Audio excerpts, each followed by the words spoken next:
Oke, di sini aku bakal jawab dan aku bikin videonya real di kamar mandi ya, biar aku tuh nggak lupa apa saja yang harus dipersiapkan. Karena kalau misalkan ngomong tapi nggak ada barangnya itu kadang lupa ya teman-teman, seperti itu.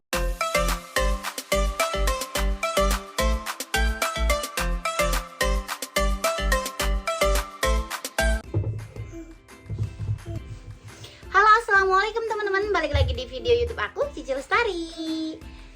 Dan semoga teman-teman tidak bosan untuk selalu menonton video keseharian aku sebagai TKW Hongkong. Oke teman-teman, aku mau langsung lanjut aja ke temanya ya. Di sini ada salah satu kakak atau mbak atau cece yang tanya di video aku sebelumnya ya, gimana sih persiapan buat mandi bayi pakai bahasa Kantonis. Seperti itu ya teman-teman. Jadi namanya Kak Furnitur Kayu Jati ya. Terima kasih kakak untuk pertanyaannya ya. Oke, di sini aku bakal jawab dan aku bikin videonya real di kamar mandi ya, biar aku tuh nggak lupa apa saja yang harus dipersiapkan. Karena kalau misalkan ngomong tapi nggak ada barangnya itu kadang lupa ya teman-teman, seperti itu. Oke, di sini aku mau jelasin persiapan apa saja yang harus dipersiapkan saat bayi atau momongan kita mandi ya teman-teman. Oke, di sini menurut pengalaman aku pribadi ya teman-teman. Yang pertama itu bak mandi. Jadi bak mandi itu bunsoy. Jadi ini tuh contoh kecilnya aja ya teman-teman. Sebenarnya aku pakai yang gede banget gitu. Jadi biar si bayinya itu muat duduk di situ ya. Bunsoy, liti hai bunsoy ya. Jadi ini tuh bunsoy itu artinya bak mandi ya teman-teman, seperti itu. Nah, dan kalian juga wajib menyiapkan handuk ya. Handuk itu bahasa Kantonisnya adalah mokan. Mokan atau chungleong mokan.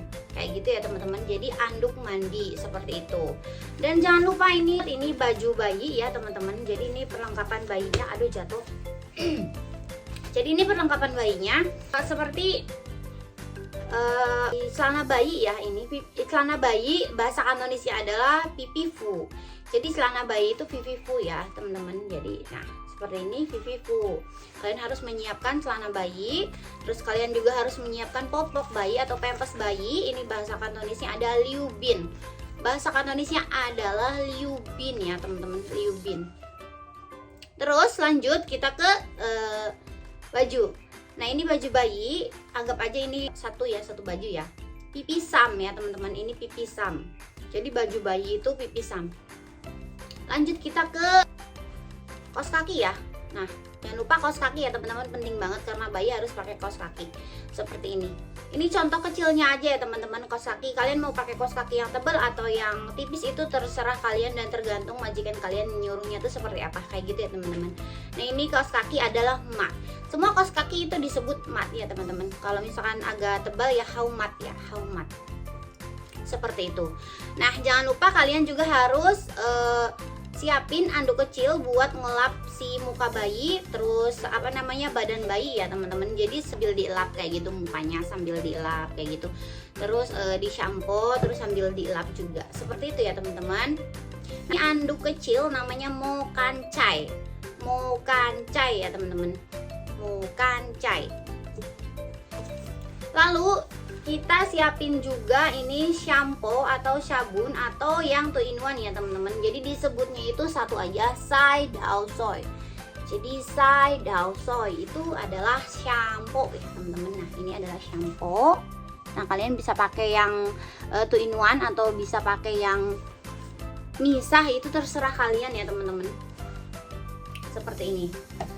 Nah kalau misalkan udah semua, kalian ya wajib ngisi airnya ya teman-teman, di bunsoy ini ngisi airnya. Dan jangan lupa kalian pakai termometer atau alat pengukur suhu si air ini ya teman-teman. Jadi supaya airnya itu nggak kepanasan atau nggak terlalu dingin kayak gitu. Jadi biar pas gitu sama kulit bayi, karena kan kulit bayi sensitif ya teman-teman. Jadi kalau misalkan kepanasan ya dia nanti kulitnya bisa merah kayak gitu. Kalau misalkan dia kedinginan ya nanti dia masuk angin kayak gitu ya teman-teman. Itu menurut pengalaman aku pribadi ya teman-teman, aku pribadi semenjak jaga bayi ya. Tapi di dua majikan ini aku yang pertama itu nggak gimana-gimana yang di tes suhunya ya. Tapi kalau yang sekarang itu harus banget dites suhunya. Tapi sekarang kan udah gede ya, udah 2 tahun, jadi nggak usah dites suhu. Kita pakai siku aja bisa. Kalau misalkan siku kitanya panas gitu ya udah berarti itu panas kayak gitu. Jadi ya perkiraan kita aja ya kayak gitu ya teman-teman. Seperti itu ya Kak Kayu Jati Furnitur. Terima kasih untuk pertanyaannya ya. Di sini aku udah jawab ya Kak. Terima kasih banyak untuk pertanyaannya. Sebenarnya di sini kita mandiin bayi Hongkong itu, mandiin bayi luar negeri itu nggak terlalu ribet, nggak kayak ada bedak atau minyak telon atau apa, nggak ada. Kalau di kita kan jadi supaya wangi gitu ya, supaya dicium tuh bau wangi, bau enak kayak gitu. Kalau di sini nggak ya teman-teman. Jadi kalau misalkan kita udah mandi, bayinya udah kering, udah dianduk gitu ya udah, jadi nggak kayak dipakein minyak telon atau bedak kayak gitu. Kalau misalkan dipakein bedak atau diapers cream itu kalau misalkan si pantat bayinya ya iritasi kayak merah kayak gitu, baru dipakein diapers cream atau bedak. Seperti itu ya teman-teman. Jadi yang nyetok bedak pun nggak semuanya majikan nyetok bedak ya, menurut aku. Jadi untuk sebagian aja yang nyetok bedak seperti itu. Jadi untuk yang bayi-bayi di sini itu nggak terlalu seribet banget yang kita bayangkan, yang kita praktek di PT itu nggak terlalu ribet ya. Kalau udah di sini nggak terlalu ribet. Jadi kalian jangan khawatir kalau misalkan kalian jobnya jaga bayi, terus apa saja sih yang harus dipersiapkan saat mandi seperti itu. Jadi majikan kalian juga nanti ngasih tahu kalian apa-apa saja seperti itu. Jadi setiap majikan itu punya peraturan masing-masing. Menurut aku dan sepengalaman aku itu nggak terlalu ribet di sini. Jadi ya seperti ini, anduk baju bayi, terusan popok bayi, ini apa namanya, kaos kaki, terus anduk kecil buat ngelap, terus shampoo sabun, terusan ini bak mandi kecil, terus kayak gitu ya teman-teman. Jadi nggak terlalu ribet. Tenang aja ya teman-teman, kalian yang punya job jaga bayi jangan khawatir, bayi di sini nggak terlalu seribet banget, kecuali di luar mandi ya, di luar pertanyaan mandi ya, seperti ya lagi musim dingin nih bajunya banyak banget. Jadi nggak seperti bayi kita, kan kita nggak punya musim dingin ya, kita di Indonesia nggak ada musim dingin, jadi nggak seribet di sini kayak gitu. Kalau untuk berpakaian pas di musim dingin itu yang paling ribet dan yang paling harus diperhatikan, karena nanti si bayi bisa masuk angin kayak gitu, bisa masuk angin, bisa juga nanti demam kayak gitu ya teman-teman. Jadi harus hati-hati banget seperti itu.